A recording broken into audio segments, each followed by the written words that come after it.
আসসালামু আলাইকুম। আমি নিঝুম। সবাই কেমন আছেন? আজ আপনাদের জন্য মজাদার একটি সিনেমার রিভিউ নিয়ে আসলাম। ৯০ দশকের বাংলা সিনেমার কথা উঠলে যে জুটির নাম সবার আগে আসে, তারা হলেন রিয়াজ ও শাবনূর। আজ আমরা কথা বলবো তাদের অভিনীত অন্যতম সুপারহিট এবং কমেডি ড্রামায় ভরপুর সিনেমা কাজের মেয়ে নিয়ে।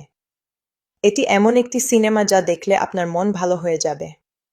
সাধারণ কোনো কাজের মেয়ের কাহিনী নয়, বরং এটি এক বড়লোক বাবার আদুরে মেয়ের কাজের মেয়ে সেজে প্রেমিকের বাড়িতে যাওয়ার এক রোমাঞ্চকর গল্প। সিনেমার মূল নায়িকা শাবনূর একজন কোটিপতির মেয়ে।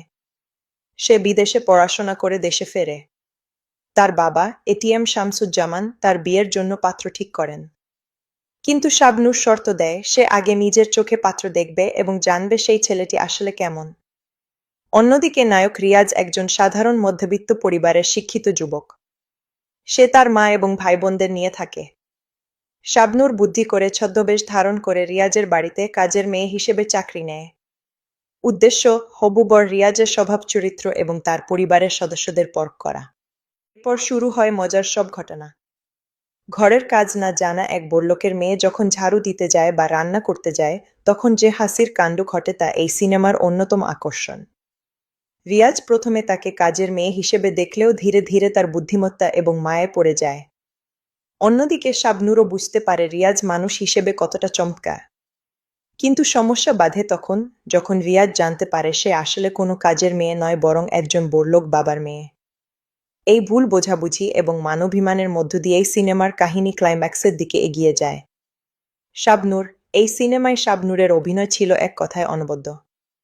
কাজের মেয়ের ছদ্মবেশে তার চঞ্চলতা এবং শেষে আবেগী অভিনয় দর্শকদের মুগ্ধ করে।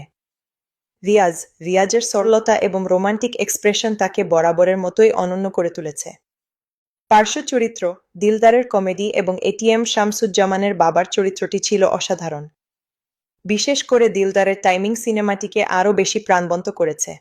কেন দেখবেন? আপনি যদি পিওর বিনোদন খুঁজছেন, তবে এই সিনেমাটি আপনার জন্য। এতে যেমন হাসি আছে, তেমনি আছে দারুণ কিছু গান এবং পারিবারিক শিক্ষা। বিশেষ করে আমি তো কাজের মেয়ে না ঘি বা এই ঘরানার সিচুয়েশনাল গানগুলো সেই সময় ব্যাপক জনপ্রিয়তা পেয়েছিল। রিয়াজ শাবনূর জুটি রসায়ন দেখতে হলে এই মুভিটি মাস্ট ওয়াচ। বন্ধুরা, ৯০ দশকের সিনেমার প্রতি ভালোবাসা থাকলে এবং এই রিভিউটি ভালো লাগলে আমাদের চ্যানেলটি সাবস্ক্রাইব করে পাশে থাকুন। বেল আইকনটি প্রেস করতে ভুলবেন না, যাতে পরবর্তী সব অথেন্টিক মুভি রিভিউ সবার আগে আপনার কাছে পৌঁছায়। আল্লাহ হাফেজ।